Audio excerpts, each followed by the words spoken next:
Cari amici di Verde Nord-Est, siamo a Valdobbiadene alla Fiera di San Gregorio. Oggi si è parlato della Fiera Internazionale a Düsseldorf in Germania, di vino però sempre italiano, e qui che è la città del vino Valdobbiadene c'è questa bellissima fiera dove abbiamo intervistato per voi il governatore della Regione Veneto Luca Zaia, ma poi abbiamo parlato col sindaco e vice sindaco delle cose interessanti e innovative che questa terra propone per il 2016. Sul palco ha detto dobbiamo spaccare il mondo. Ma sì, abbiamo una grande opportunità, 500 milioni di bottiglie, mezzo miliardo di bottiglie di Prosecco, che è un vino che viene gradito da tutti i consumatori nel mondo, può essere un grande biglietto da visita, oltre che una grande opportunità economica. E cosa manca per spaccare il mondo? Dobbiamo affinare la nostra organizzazione, investire sempre nella tutela e avviare una promozione ormai internazionale, quindi utilizzare anche modelli di web marketing, di tutto quello che è una promozione che va sui canali mondiali. Ha gradito gelato Prosecco? Sì, direi che è anche un bel connubio, no? Stiamo parlando dei nostri emigranti, persone per bene che si sono fatti conoscere per la loro civiltà e laboriosità in giro per il mondo. Si pensi solo che i veneti che lavorano in Germania come gelatieri danno lavoro a 22.000 persone. Siamo qui con il sindaco di Valdobbiadene, Luciano Fregonese, siamo all'antica Fiera di San Gregorio, c'è tantissima gente oggi, è un appuntamento ormai importante per la zona. Certo, è un appuntamento di quelli da segnarsi sul calendario. Ogni anno l'antica Fiera di San Gregorio presenta sempre più persone che vengono a visitarla. Questo per noi è positivo, certo il bel tempo gioca a favore, ma devo dire che il sapersi rinnovare di anno in anno pur nelle tradizioni, questa è la carta vincente dell'antica Fiera di San Gregorio. Oggi già dalle prime ore questa mattina l'affluenza è stata grande, lo sarà mi auguro per tutto il giorno perché il meteo promette bene sia per oggi che anche per domani lunedì.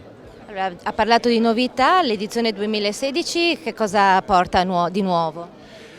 Il tema di quest'anno che abbiamo voluto evidenziare nell'antica Fiera di San Gregorio è innovazione nella tradizione. Attraverso le esposizioni, i convegni, le serate verrà presentato in maniera forte cosa l'innovazione tecnologica nell'agricoltura, ovviamente principalmente nella viticoltura, cosa può fare l'innovazione tecnologica per far sì che queste nostre colline, tanto belle, rinomate quanto difficili, possano continuare a essere coltivate, mantenute e preservate. Il Valdobbiadene ha un enorme patrimonio paesaggistico e della tradizione che vuole mantenere attraverso il Valdobbiadene DOCG Prosecco Superiore, ma noi vogliamo far conoscere all'Europa e al mondo intero le bellezze del nostro territorio. Abbiamo parlato con il sindaco di questa importante manifestazione che quest'anno parla di innovazione, è venuto anche Zaia a portare il suo contributo parlando di gelato, di olio, ma soprattutto di vino, e abbiamo qui adesso invece il vice sindaco che si occupa della fiera ma anche dell'organizzazione dell'assessorato all'agricoltura. Parliamo in particolare di come Valdobbiadene state affrontando il 2016. Sì, giustamente agricoltura Valdobbiadene, in qualità di assessorato anche all'agricoltura stiamo cercando di valutare come rispondere agli attacchi che spesso riceviamo immotivati senza alcun fondamento.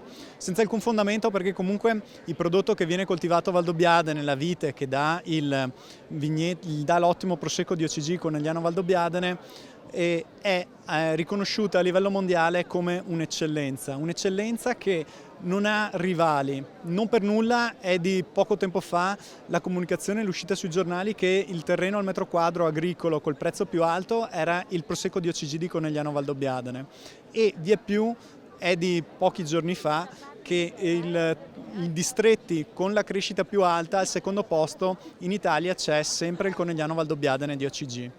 Per questo abbiamo voluto dare un segnale forte in cui facciamo capire alla gente che non ci sono solo prodotti fitosanitari e veleni sul nostro territorio, ma questi vengono utilizzati nel rispetto della natura, nel rispetto dell'ambiente, nel rispetto delle norme e con valori e principi ben al di sotto dei limiti previsti dalla legge italiana.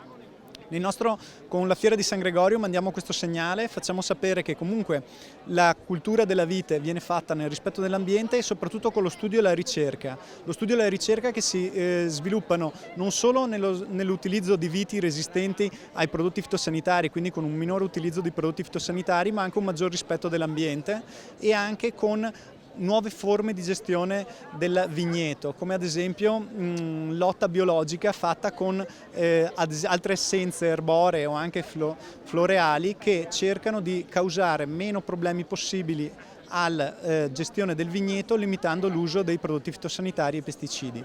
Ecco, quindi questo è il futuro. Ringraziamo il vice sindaco di Valdobbiadene Per Antonio Geronazzo e da Valdobbiadene ci spostiamo a vedere un pochino cosa sta succedendo tra gli stand. Tanta gente a questa fiera, l'abbiamo visto tra gli stand e molti hanno apprezzato anche la novità di quest'anno che è stato il gelato al prosecco. C'è stata anche una premiazione, questo connubio di cose artigianali tutte venete e italiane da esportare all'estero e oggi abbiamo concluso qui da Valdobbiadene e la linea a voi allo studio. Arrivederci.